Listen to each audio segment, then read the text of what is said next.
Donc bonjour, première conférence de la matinée du Chaudron dédiée à l'extérieur. Et nous recevons Damien Roger, paysagiste DPLG, qui a une vraie vocation de botaniste, j'ai bien compris. On s'est rencontrés à la Design Parade à Toulon cette année, alors qu'il participait à une conférence avec l'architecte intérieur François Champsor, qui sera d'ailleurs le second invité du Chaudron de cette matinée. Et Damien travaille sur les notions de site, d'usage, de territoire et de diversité. Donc il va nous raconter sa démarche. Il a fondé l'agence Palude. Par ailleurs, il soutient la jeune création en animant ou en programmant, je crois, Glassbox. Oui. Voilà. Donc merci beaucoup d'être là et je vous laisse la parole. Merci. En fait, je me suis occupé de Glassbox pendant longtemps, mais maintenant c'est terminé. En fait, j'ai monté une agence il y a 5 ans environ. Donc moi, en fait, je suis paysagiste DPLG, donc c'est l'équivalent d'un diplôme d'architecte. J'ai fait une école qui est l'École nationale supérieure du paysage à Versailles, après avoir fait les Beaux-Arts. Et donc j'ai monté cette agence il y a 5 ans. Je suis sorti de l'école plutôt en me disant que je voulais absolument pas monter d'agence. Et puis en fait, j'étais quand même hyper enthousiaste par tous les projets, les gens que j'ai pu croiser dans cette école et par la suite. Et ça s'est fait de manière assez, spontanée comme ça, de finir par monter cette agence, pardon.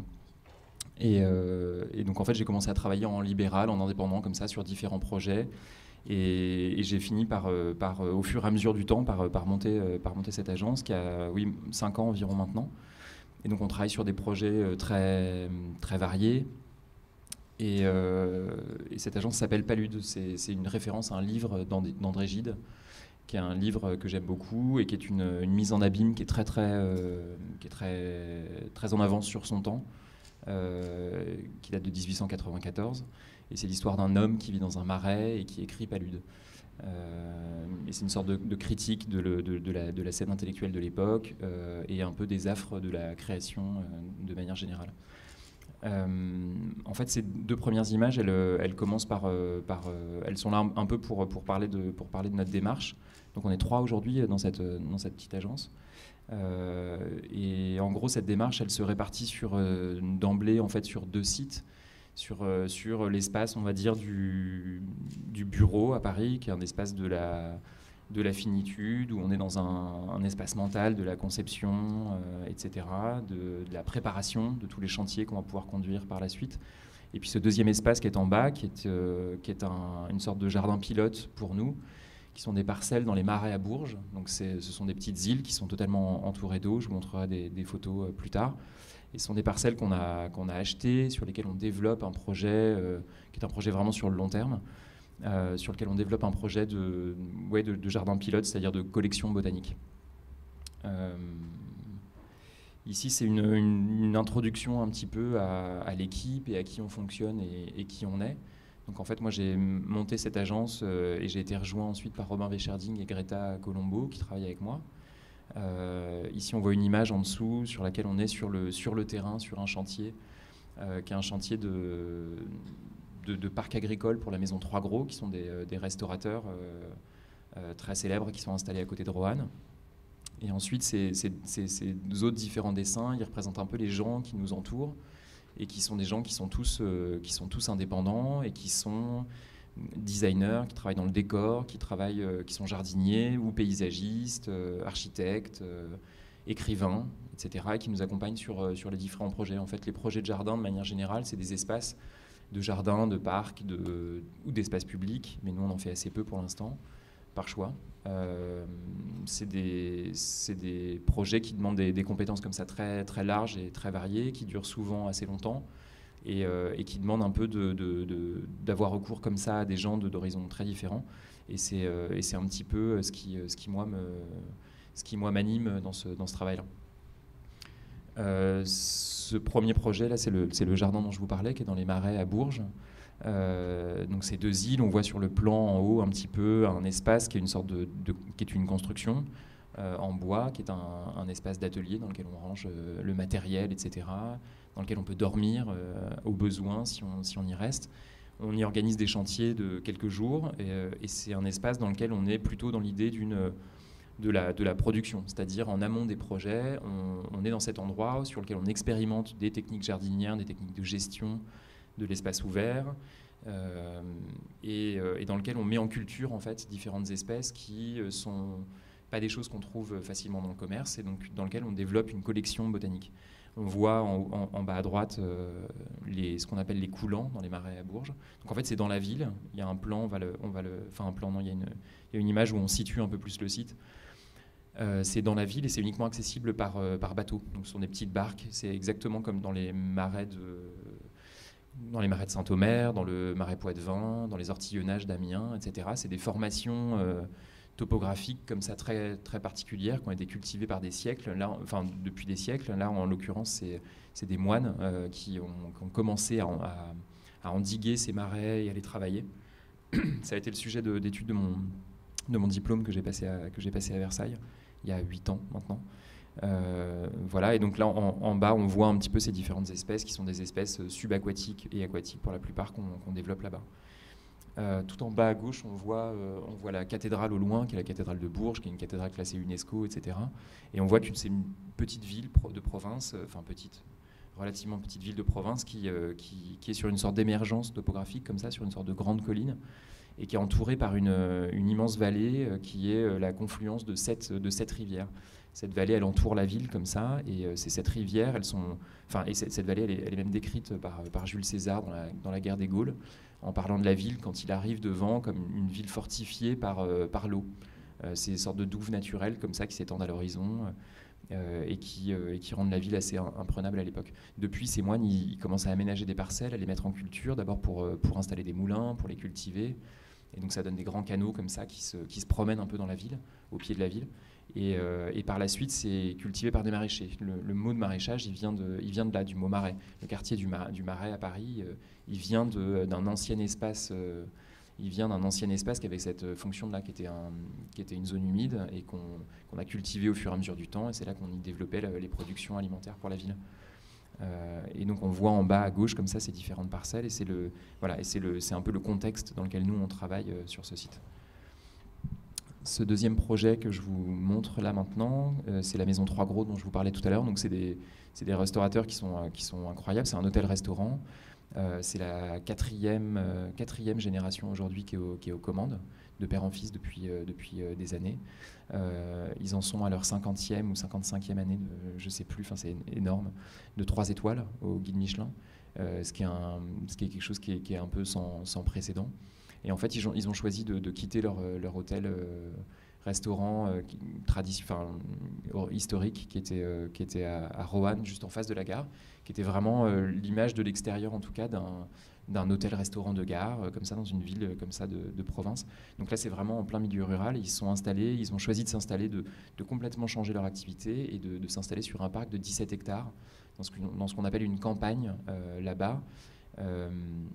Les campagnes, c'était des grandes propriétés agricoles dans lesquelles les familles bourgeoises lyonnaises notamment se rendaient les week-ends et les vacances. Et donc c'est un espace là aussi de production, c'est-à-dire c'est un parc qui est pâturé, dans lequel il y a des boisements, dans lequel il y a on va voir un plan, je pense, ensuite, dans lequel il y a des boisements et un étang qui doit faire 3 hectares environ. Il doit y avoir, oui, peut-être 5 hectares de boisement, 5-6 hectares de boisement, et après c'est des pâtures, et ensuite toute une série de jardins qu'on a organisés comme ça. Ici en bas on voit la salle de restaurant qui est entièrement vitrée, donc ça c'est un travail que j'ai fait avec l'architecte Patrick Bouchin et l'agence Construire, qui travaille qui est son agence. Et c'était un projet passionnant qui a duré 3 ans. Moi ça faisait 3-4 ans que j'étais sorti de l'école et j'étais embarqué comme ça dans une sorte d'aventure à rencontrer des gens incroyables, et dans le milieu c'est un peu ce qu'on appelle des clients forts, c'est-à-dire des gens qui ont une commande comme ça qui est très originale et surtout qui est portée par une volonté comme ça et par une décision comme ça très pointue de tout ce qu'on va réaliser jusque dans les moindres détails pour conduire à une sorte de sens général de qu'est-ce que c'est que ce projet. On voit la salle de restaurant donc en haut aussi, qui est entourée en fait, qui a été construite en U autour d'un vieux chêne centenaire qui est très beau comme ça et qui s'ouvre sur les jardins on va dire, thématisés, c'est-à-dire à qui on a attribué des fonctions comme ça. Et donc c'est un jardin qui est un peu, comment dire, qui est un peu 18e. C'est un jardin. C'est un jardin dans lequel, enfin un grand parc qui est composé de plein de petits jardins qui sont autant de chambres dans lesquelles des activités particulières pour la restauration ou l'hôtel sont associées. On voit le plan là en haut à gauche, avec ce grand étang dans lequel on va pêcher, dans lequel on peut prendre des barques pour se déplacer et aller faire un tour. C'est un grand circuit comme ça qui a été organisé comme une promenade.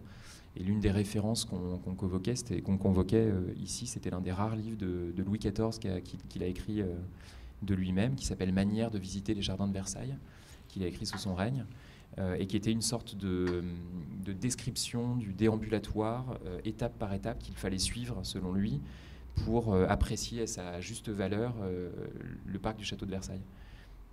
Et en fait, c'était assez drôle, parce qu'à la fois, c'était une sorte de déclaration d'amour à ce territoire, et à la fois, c'était aussi un écrit extrêmement autoritaire de comment il allait falloir conduire les gens, les diplomates notamment, dans ce parc et les faire passer d'un premier espace à un autre pour apprécier une vue, puis l'odeur d'une plantation particulière, puis la vue d'un bassin, son réfléchissement, enfin le château qui se réfléchit à l'intérieur, etc. Jouir des perspectives et compagnie de ce grand jardin de le nôtre. Moi, quand je suis arrivé à Versailles, c'était étonnant. Je venais des Beaux-Arts et j'étais très peu sensible à l'école française en matière de paysage. J'y connaissais absolument rien.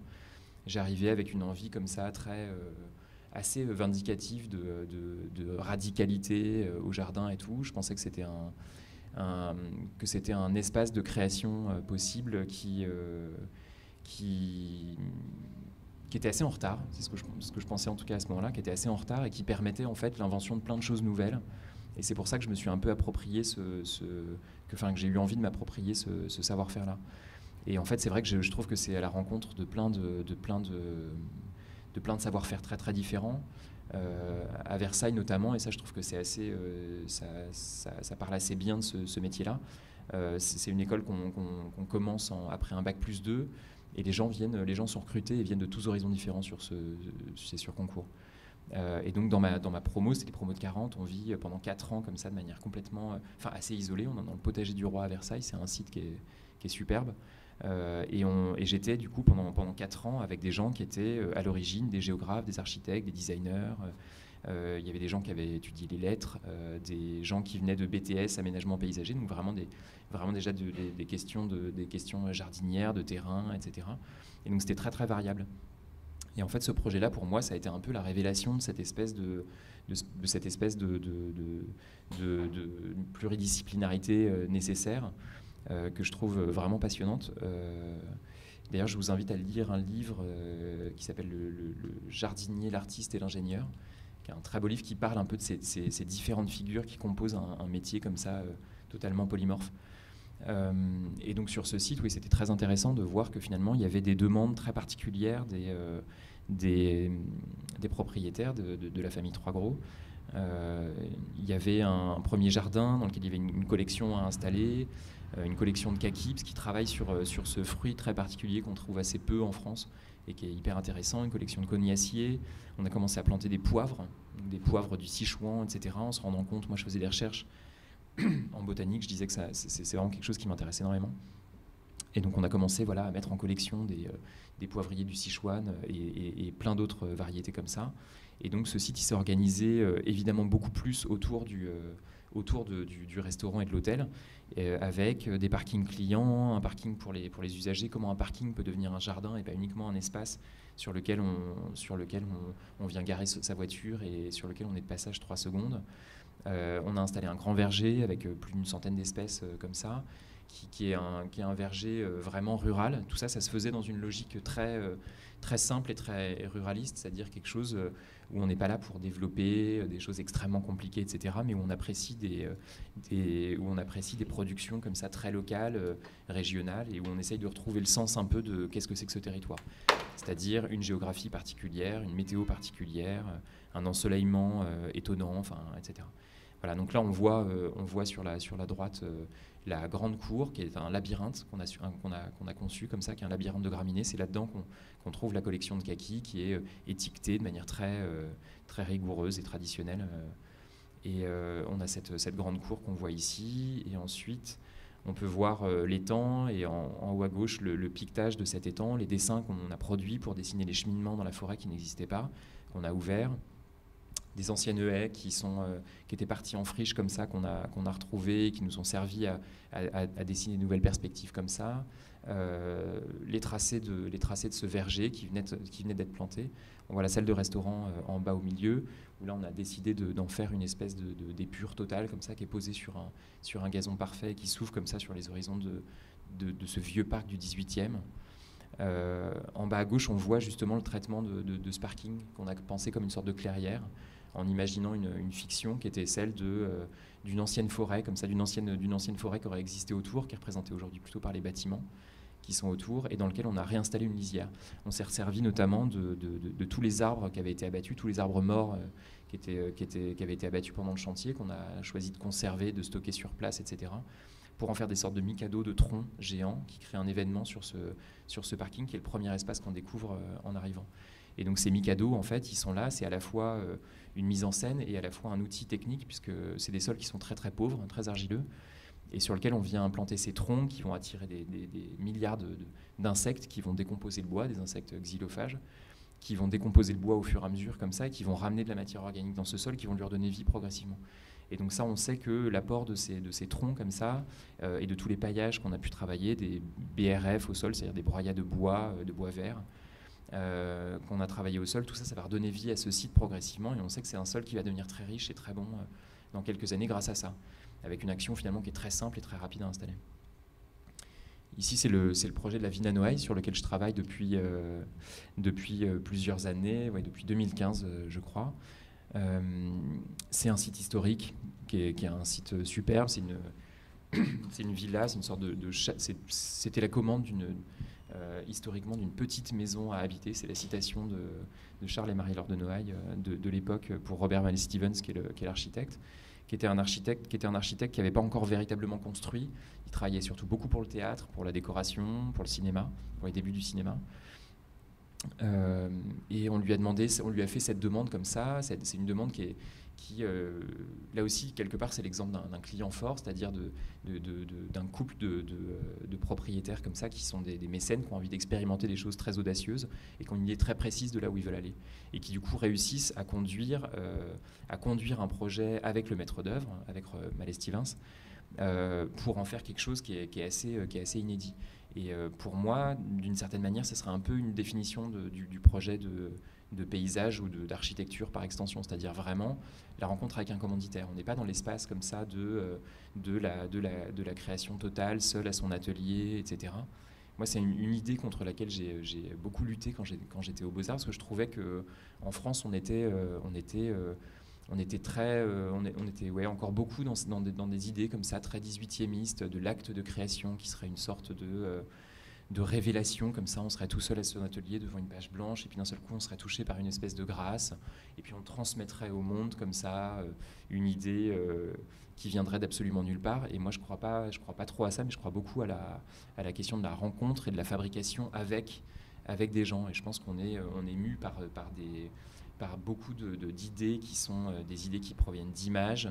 Je pense qu'il faut renvoyer à ça la notion de l'idée chez Deleuze et à son rapport avec l'image, justement. Et donc je pense que c'est un peu la définition de l'architecture, c'est la rencontre entre un maître d'œuvre et un maître d'ouvrage. Et je pense que les projets, ils naissent beaucoup de là. Et donc là, c'est vraiment un projet qu'ils ont fait à 3 mains, en fait, ce couple et cet architecte, pour donner quelque chose de très très audacieux pour l'époque, et qui était un tout petit programme au début, qui s'est agrandi au fur et à mesure avec des commandes. On voudrait une pièce supplémentaire, on voudrait une piscine qui va devenir l'une des premières piscines d'intérieur en Europe, un truc complètement étonnant. On voudrait développer des systèmes d'ouverture, on voudrait que la maison puisse s'ouvrir totalement sur l'extérieur, quelque part de manière métaphorique sur le monde. Et donc on va créer des baies vitrées gigantesques qui s'enfoncent dans le sol, qui se cachent dans les murs, qui sont prises dans la pente. Enfin, c'est un endroit vraiment très étonnant.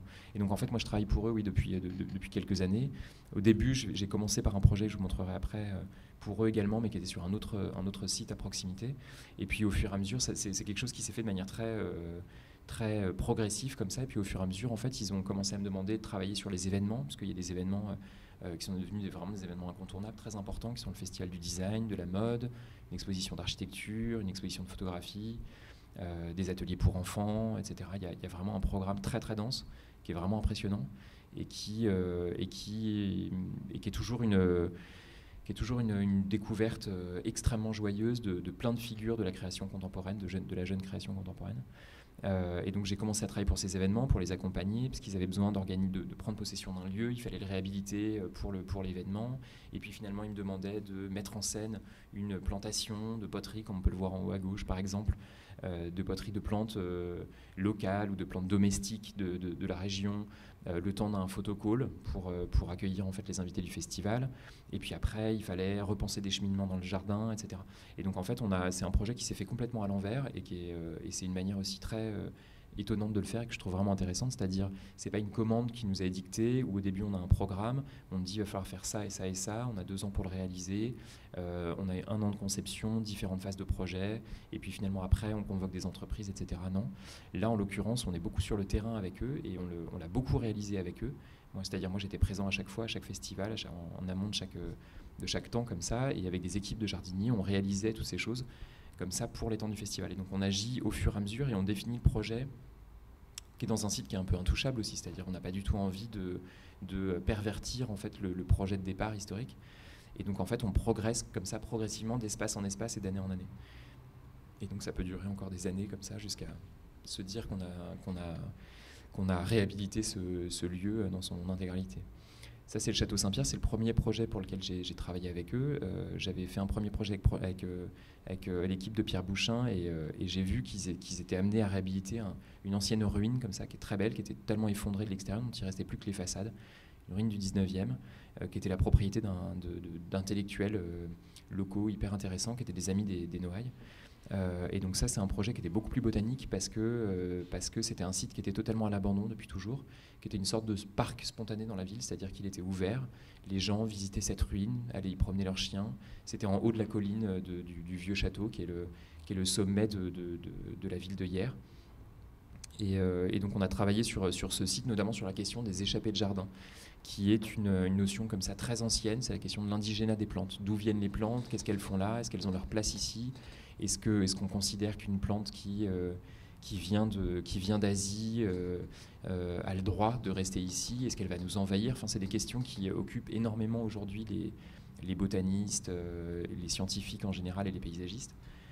Et donc ici, c'est une sorte de projet pilote comme ça où on parlait un peu de ces choses-là. Parce que finalement, ce jardin à l'abandon, étant situé vraiment tout en haut de la ville et à la fin de la ville, on s'est rendu compte qu'il accueillait une diversité incroyable et qui était une diversité d'échappées de jardin, c'est-à-dire de plantes qui s'étaient ressemées depuis les jardins qui étaient à proximité. Et donc dans cet endroit, on a trouvé plein de choses. Et c'est un endroit qui était absolument couvert d'acanthes dans les espaces plus ombragés. D'acanthe, qui est une plante qui a donné le motif vous savez, motif très connu des chapiteaux corinthiens dans l'architecture. Et de manière générale dans toute l'architecture classique et antique. Et puis cette plante, pour nous, c'était un symbole de la Méditerranée. En fait, on s'est rendu compte qu'elle venait pas du tout d'ici, mais plutôt d'Asie mineure, je crois, si je dis pas de bêtises. On s'est rendu compte qu'il y avait foule d'agaves, qui sont des plantes mexicaines, des palmiers qui venaient des Canaries, etc., etc. Donc ça, c'était vraiment une sorte de... Ce que Gilles Clément, qui est un paysagiste très connu, qui a été l'un de mes profs à Versailles, et qui a vraiment une pensée qui a été déterminante pour le paysage aujourd'hui, de ce qu'il appelle un jardin de brassage. Voilà, donc c'est sur ces notions-là qu'on a travaillé. Ici, ensuite, on a travaillé pour une scénographie. Là, c'est un projet qui n'a rien à voir. En fait, j'ai fait une sorte de sélection de projets pour montrer un peu l'étendue de choses comme ça, très variées. Et si j'ai appelé cette petite présentation exercice buissonnier, c'est parce qu'à chaque fois, on a l'impression qu'on est face à des situations qui sont totalement inédite pour nous, et qu'à chaque fois, c'est donc l'idée d'un exercice de style sur un thème, sur une situation topologique très différente. Et donc on se retrouve à travailler sur un parc de 17 hectares en milieu rural, et puis sur un rooftop à Paris pour accueillir un restaurant, et puis pour un hôtel, et puis pour un designer qui veut faire quelque chose en intérieur pour une Fashion Week, et puis pour un monument historique, etc. Enfin, donc c'est vraiment une étendue de possibles qui à chaque fois est très déconcertante pour nous, vraiment dans la question de la production, parce qu'à chaque fois il faut réinventer un peu des outils, mais c'est ça qui est vraiment passionnant. Et donc là c'est Hugo Mata, qui est un jeune designer, notamment de maroquinerie, de sacs, d'accessoires. Il fait énormément de choses, il est très prolixe. Et c'était vraiment hyper intéressant de le rencontrer et de découvrir une commande comme ça pour une scénographie très ponctuelle qui allait durer 2 jours et qui allait être dans un intérieur d'appartements haussmanniens classiques, comme ça, dans le 17e arrondissement. Et donc cette commande, elle est née en fait des matériaux qu'il utilisait. Il se trouve que c'est quelqu'un qui travaillait justement des matériaux végétaux, beaucoup pour ses sacs, qui étaient beaucoup du cuir, et puis qui utilisait des choses très expérimentales au niveau des matières, qui étaient des roches, des sortes de feuilles de roche qu'il arrivait à appliquer qui étaient vraiment très flexibles, qu'il arrivait à appliquer sur des cuirs, etc. Mais aussi des tressages de végétaux et compagnie. Et donc on a travaillé dans cette idée-là en reprenant en partie les végétaux qu'il présentait. Et donc on avait quelques végétaux qui étaient des végétaux pérennes, qui étaient plantés dans des poteries, etc. Et après on a travaillé comme ça sur des sortes de colonnes de verre qui accueillaient aussi des poissons, qui étaient des références à certains des dessins de ces sacs. Et voilà, ça donnait lieu à cette scénographie qui a duré très peu de temps, mais qui était un moment assez jouissif pour nous, parce qu'on a rarement l'occasion de travailler sur des temps courts justement, et sur des productions comme ça très formelles qui peuvent être quelque chose de totalement gratuit pour nous, c'est-à-dire qu'on n'est pas dans la compréhension d'un territoire pendant 2 ans et dans la résolution d'un projet qui est lié à une multitude de contraintes qui vont être celles de l'ensoleillement, de l'usage, de l'entretien, du climat, etc. Et enfin, on a un projet ici qui est un projet qu'on a fait sur le toit du Printemps L'Homme à Paris. Donc ça date de 2017-2018. C'était l'implantation donc sur le boulevard Haussmann, sur l'un des bâtiments emblématiques de la ville de Paris, un site qui est absolument sublime, puisqu'il est au 9e étage d'un bâtiment comme ça, qui est l'un des grands magasins. Donc on pense au Bonheur des Dames, on pense à toute l'histoire des grands magasins parisiens, ce que ça a généré à la Samaritaine, qui est en pleine réhabilitation, etc. Et donc là, c'est vraiment l'histoire d'un changement d'usage et d'un changement de code et de qu'est-ce qui va se passer. Et sur un espace comme ça, totalement nouveau. Et donc cet espace, on a travaillé avec des architectes d'intérieur qui s'appellent Taureau et Lyotard sur ce projet, qui faisait toute la conception et qui avait un petit peu, on va dire, la DA de ce projet. Et on a choisi, en fait, c'était une sorte ce projet, c'était une sorte de tentative de contre-pied au niveau technique et botanique à ce qui se fait habituellement, c'est-à-dire ce qu'on voit habituellement sur des terrasses, comme c'est des espaces qui sont très ensoleillés, très soumis au vent, aux précipitations, etc. On voit très souvent des sortes d'îlots de verdure d'inspiration un peu méditerranéenne, parce qu'on va avoir des plantes qui vont être très sensibles, enfin très résistantes au vent, à la sécheresse, à des ensoleillements comme ça très écrasants, etc. Et ici, on avait plus l'envie de recréer, comme c'était un site qu'on a visité, qui était totalement nu, il n'y avait pas de sol, hein, c'était juste l'étanchéité au sol, les plaques d'étanchéité qui étaient présentes quand on l'a visité. Et c'était, je crois, un mois de septembre, il me semble. Et on était en septembre-octobre, et on avait l'impression qu'il faisait 50 degrés sur cette terrasse, et que surtout qu'il y avait un vent de gueux, pardonnez-moi l'expression. Et en fait, on a plus eu envie de recréer l'idée d'une sorte de lisière, c'est-à-dire l'idée de la fraîcheur et de comment on va pouvoir se maintenir à l'ombre. Comme ça, on avait des contraintes énormes, évidemment, de hauteur, c'est-à-dire que si on dépasse une certaine hauteur, les arbres, avec la prise au vent, peuvent plier, si ce n'est tomber, mais surtout plier, c'est-à-dire vraiment perdre leur forme et se coucher comme ça sur le site au fur et à mesure du temps. Il fallait se protéger du vent, du soleil, et puis surtout il y avait des contraintes de poids qui étaient gigantesques, c'est-à-dire que c'est des espaces qui souvent ne peuvent pas accueillir plus de 500, 600 kilos du mètre carré. Après il faut imaginer qu'en plus de ça, on a tous les visiteurs qui viennent, il peut y avoir 300 personnes sur cette terrasse. Enfin, c'est assez monumental au niveau de l'usage. Vous voyez que la commande était très dense aussi en termes d'accueil de public. Voilà, donc c'est un restaurant qui s'appelle Perruche, qui est un endroit que je vous invite à voir, qui est vraiment étonnant. Au dernier étage comme ça, il y a une vue superbe à 360 degrés comme ça sur la Tour Eiffel, le Sacré-Cœur à l'arrière, la Madeleine, l'Opéra. On voit les Invalides, la Tour Montparnasse. Enfin, c'est vraiment une sorte de panorama sur Paris qui est vraiment surprenant. Et donc là, on a travaillé vraiment sur l'idée d'une lisière, donc de tout le cortège de plantes qui accompagne une lisière comme ça, une lisière étant la définition de cet espace intermédiaire, qui est l'espace le plus riche dans la nature, au niveau de la diversité végétale et animale, et qui est exactement l'espace de transition entre l'espace couvert, enfin l'espace forestier, et l'espace ouvert, c'est-à-dire l'espace habité par l'homme, par les bêtes, qui est entretenu par les bêtes et qui est maintenu en ouverture comme ça par la gestion. Et donc c'est une réflexion comme ça sur ce qu'on appelle le cycle de la friche et par extension le cycle de la forêt, c'est-à-dire finalement on peut avoir un parking, une cour d'école comme ici, avec un enrobé au sol, quelque chose de totalement minéral comme ça. Il faut savoir que si on abandonne cet espace pendant une dizaine d'années, le sol va commencer à craqueler absolument partout. La végétation va commencer à s'y installer.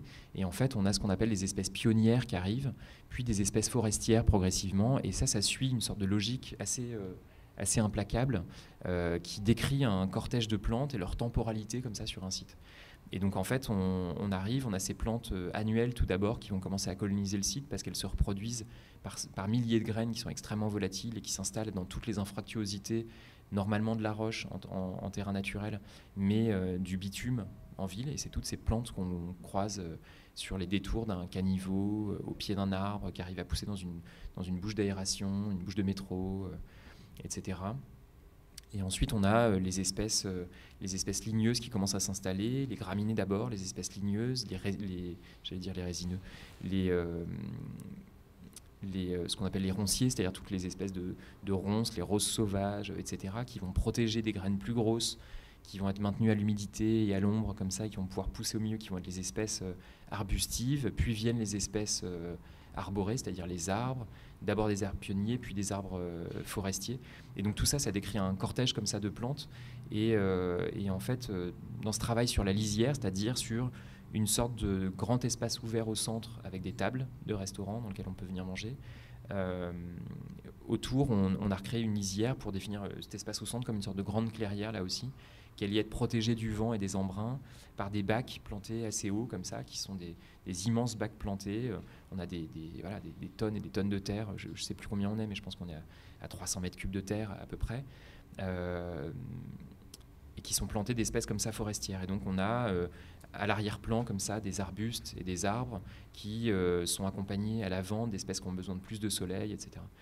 Là, on n'est pas parti on n'a pas planté de choses véritablement comestibles ici, si ce n'est quelques arbousiers qui sont une espèce méditerranéenne, forestière, justement comme ça, une espèce de maquis. Mais sinon, on n'a pas planté. Pour nous, c'était pas tellement le discours, mais c'était plus vraiment l'opportunité de se dire, en fait, on ne crée pas un jardin botanique uniquement dans les universités et dans des facultés de pharmacie ou de chimie voilà, mais que l'espace d'expression d'une découverte botanique, c'est-à-dire de qu'est-ce que c'est que cette plante, c'est du jamais vu, enfin j'ai jamais vu ça avant, qu'est-ce que c'est, à quoi ça sert, quels sont ses usages, etc. C'est quelque chose qu'on peut faire sur n'importe quel type de site.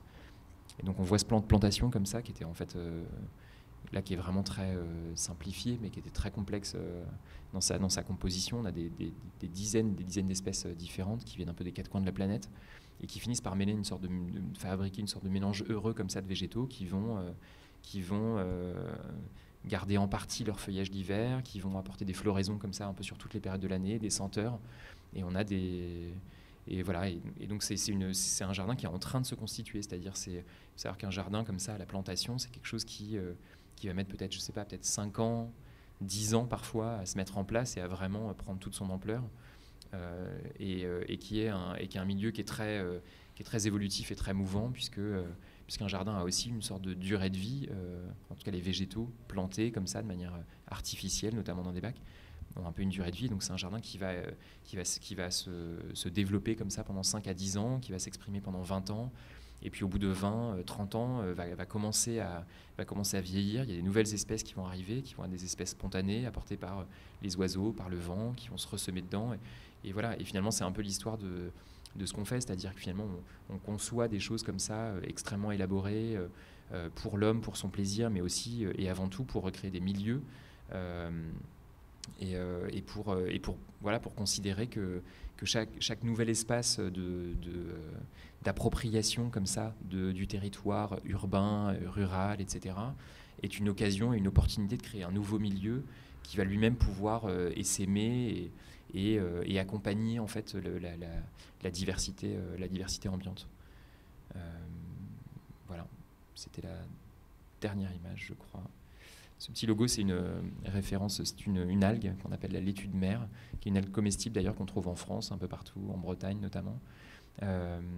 C'est pas tant notre logo, on n'a pas d'image comme ça qui nous caractérise particulièrement, mais c'était une sorte de pied de nez un peu à ce que les paysagistes appellent la salade, c'est-à-dire quand on leur demande sur des projets notamment d'architecture où il y a des programmes de bâtiments pour lesquels on va dépenser des millions d'euros et qu'on laisse quelques petites bandes de jardins autour, comme ça les paysagistes généralement appellent ça la salade. C'est ce qu'ils vont mettre autour des bâtiments pour les garnir comme ça, les programmes. Voilà.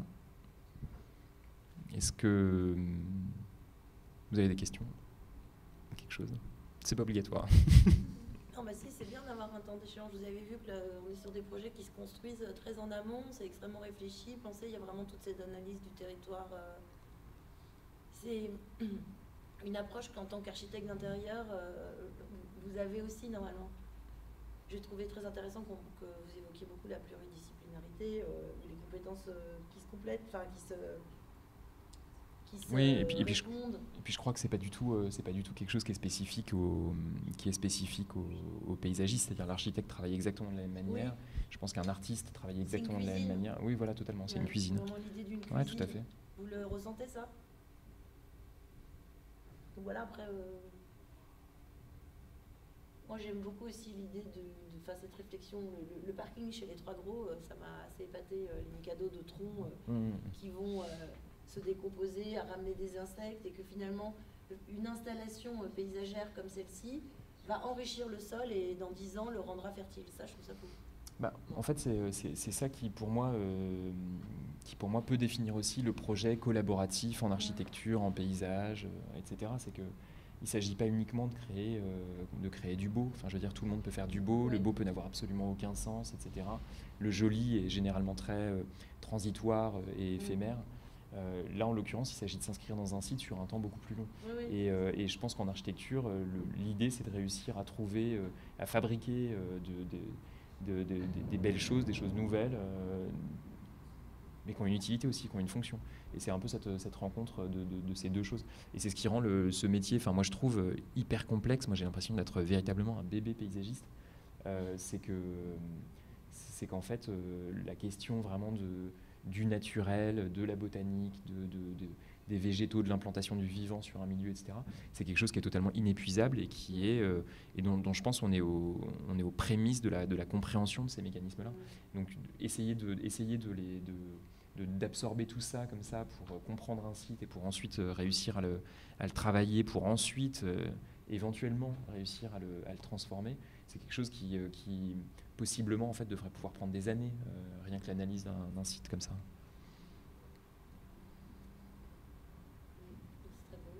Mais voilà, moi, oui, ce que je retiens avant tout quand même beaucoup, c'est aussi, avant la rencontre avec les milieux, c'est la rencontre avec les maîtres d'ouvrage, avec les clients et avec les collaborateurs, tous ces gens avec qui on travaille. Je pense que c'est vraiment tout l'intérêt de ces pratiques-là aujourd'hui.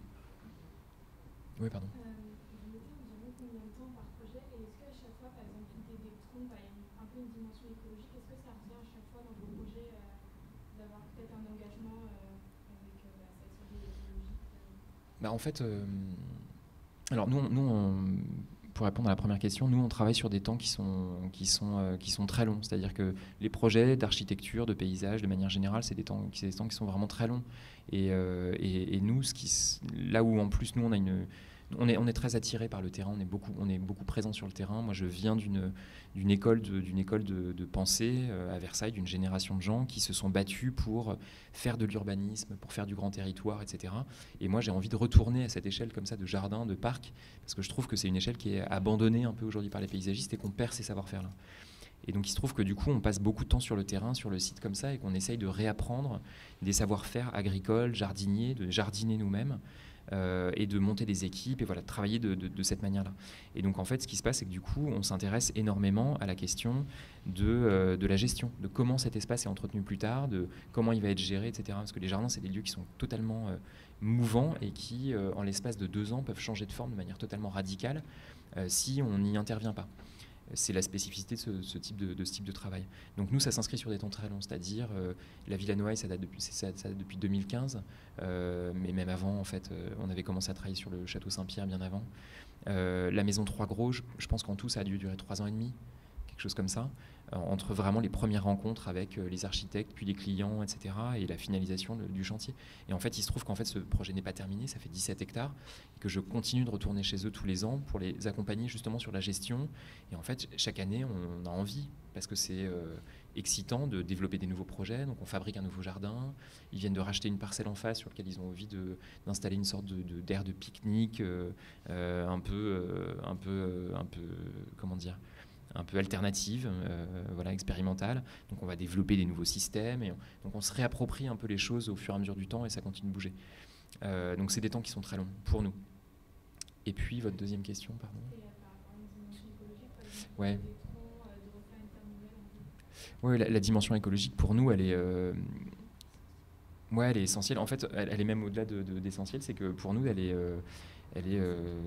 ouais, je sais même plus comment dire. En fait, c'est une question qu'on nous pose très souvent, et j'ai l'impression que moi, il y a une sorte de prise de conscience qu'on dit récente. Je pense qu'elle date de pas si de plus longtemps que ça, mais il y a une prise de conscience aujourd'hui des enjeux écologiques qui est manifeste, qu'on voit absolument partout aujourd'hui, et qui est vraiment une nécessité. C'est-à-dire que la question pour moi ne se pose même plus en fait. Et en fait, nous, moi je dis aussi souvent qu'on est des enfants un peu de la génération de Gilles Clément, c'est-à-dire d'un grand paysagiste comme ça qui a amené ces questions-là, qui les a montrées sur le devant de la scène et qui a passé une énorme partie de son activité à écrire pour véhiculer des questions comme ça et des réponses à ces questions et pour véhiculer vraiment des idées. Et je trouve ça capital comme travail dans ce milieu-là. Et donc en fait, moi je dis souvent qu'on est les enfants de cette génération-là aussi. La génération de paysagistes qui ont amené ces questions-là sur le devant de la scène. Donc en fait, pour nous, c'est un acquis maintenant. C'est plus du tout, tiens, est-ce que... enfin, je pense qu'un paysagiste digne de ce nom devrait même pas avoir à se poser la question, est-ce qu'on est là pour apporter une qualité, une qualité supplémentaire à la dimension écologique d'un lieu. Pour moi, c'est la base de notre travail. Et moi, la question qui vient après, c'est plutôt une question formelle qui vient après, c'est-à-dire oui, en fait, pour moi, c'est au-delà même du premier point qu'on doit aborder. En fait, tout doit être fait dans ce sens-là. Ça, c'est la dimension technique pour nous. Et ensuite vient la question de la forme, c'est-à-dire, par contre, je suis aussi l'enfant d'une génération qui a fabriqué des jardins écologiques, qui sont des jardins de l'informel, du retour à la nature, de la prairie, absolument partout, etc. Pour moi, la question qui se pose maintenant, c'est plutôt comment est-ce qu'on peut réinventer une forme après ce courant-là formel qui prenait presque le non-projet, c'est-à-dire la non-transformation des espaces, le libre aléa de la végétation, etc. Voilà. Oui. Quand vous arrivez sur un site comme ça, c'est quoi votre première vision du lieu? Est-ce que vous avez déjà des idées qui vous viennent directement, ou en fait il y a des choses que vous regardez en premier pour après commencer à développer vos idées La méthodologie. Ouais, la méthodologie, ouais, un peu de la découverte. En fait, il y a le premier... c'est une anecdote, mais enfin un exemple en tout cas. Le premier Versailles, c'est une école qui se déroule sur 4 ans comme ça en 9 projets. Le premier projet, il s'appelle Emporter le site, je crois. l'une des premières choses qu'on fait quand on arrive en première année, c'est un projet qui s'appelle Emporter le site. Et moi, j'avais été conduit sur la place Stalingrad à Paris, et on nous demandait d'emporter ce site-là, c'est-à-dire comment on le découvre, qu'est-ce qu'on en perçoit, qu'est-ce qu'on peut garder comme information de ce site, et en quoi ça va irriguer après toute la pensée du projet par la suite. Et donc en fait, oui, la première visite d'un lieu, et même avant ça, les découvertes on travaille beaucoup sur la cartographie, découverte de la cartographie, de l'histoire des lieux, des ouvrages en géographie, en botanique, en sciences sociales, qu'on pu parler comme ça des sites qu'on découvre, etc. C'est vraiment les bases sur lesquelles on travaille. Et après, il y a la découverte du site, qui est un moment que moi je pense totalement fondateur dans la réflexion sur le projet par la suite. C'est qu'est-ce qu'on perçoit de la lumière quand on y arrive. C'est ce que je disais tout à l'heure du printemps et de la lumière écrasante comme ça sur le toit de cet immeuble, et des vents comme ça qui nous affolaient un peu et qui rendaient cet endroit un peu invivable. Et en fait, c'est ces premiers éléments-là qui déclenchent totalement toutes les intentions qui vont venir par la suite. Et donc après, il y a cette première intention qui est une espèce de moment comme ça, un peu comment dire, ouais, qui est un moment premier en fait, qui va rester ancré en fait dans notre cerveau, même de manière très enfouie, mais qui va rester et qui va guider en fait toute la suite de ce projet. Et puis ensuite, il y a tous les retours sur le terrain comme ça. Et moi, je définis notre pratique à nous en particulier, justement par ces allers-retours. C'est ce que je disais au tout début, vous savez, avec cette première image en fait, qui est l'idée de l'espace du bureau et de l'espace de ces parcelles. Alors nous, c'est un jardin expérimental, mais ces parcelles-là, ça pourrait être c'est une sorte de parabole de tous les sites justement qu'on va visiter en permanence et sur lesquels on intervient et qui sont toujours extrêmement radicalement différents. Et donc en fait, moi, ma définition de mon travail, elle est exactement dans l'espace de lisière, on va dire, entre ces deux espaces-là. C'est-à-dire une sorte d'aller-retour permanent entre le terrain et le bureau. Entre le dessin comme ça et le parcours à pied d'un espace. Tout à l'heure, on voyait une image comme ça sur laquelle je suis je crois que c'est moi, je suis pas sûr. Oui, si, c'est moi. Où je suis les pieds dans l'eau, en bottes, un jour de février, dans la campagne roannaise pour le projet 3 Gros. Et en fait, notre quotidien, il n'est fait que de ça. Je suis en rendez-vous à Paris, je suis à l'agence en train de dessiner avec tous les gens avec qui je travaille, etc. On est comme ça. On peut passer 3 semaines parfois au bureau à être uniquement sur des plans, et de la mise en œuvre et des coupes et des documents techniques, etc. Et puis après, il y a tous ces moments qui sont des moments, là par contre, où d'un seul coup on bascule dans une sauvagerie totale, où on est couvert de boue, où on est dehors par tous les temps, et où on est en train de piqueter des berges avec de la rubalise au milieu d'un étang, où on est dans la forêt à essayer de passer à travers les ronces pour redécouvrir le tracé d'un chemin et comprendre où la lumière arrive, qu'est-ce qui pousse ici, à faire des relevés botaniques, etc.